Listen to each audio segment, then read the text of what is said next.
Sponsored by RxCardClub.com.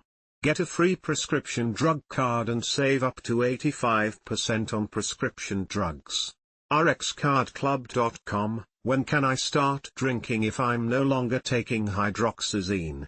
If you have stopped taking hydroxyzine, then you should wait for at least 48 to 60 hours, 2 to 2.5 days, before drinking alcohol again.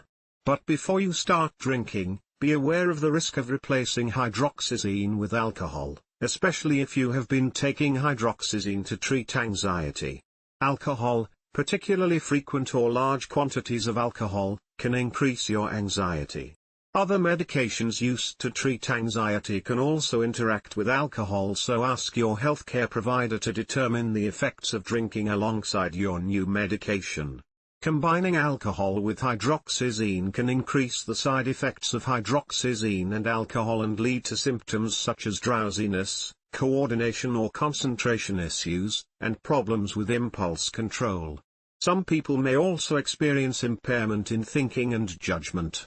How long you need to leave before you consume alcohol again is based on the half-life of hydroxyzine and the half-life of cetirizine, one of its metabolites, because they both interact with alcohol.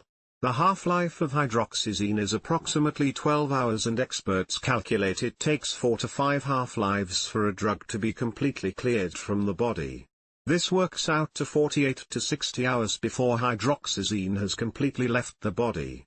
The half-life of cetirizine is 8.3 hours, which works out to 33 to 42 hours before cetirizine has left the body.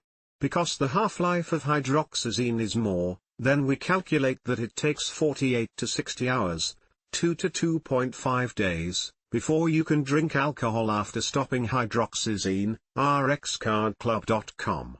Get a free prescription drug card and save up to 80% on prescription drugs.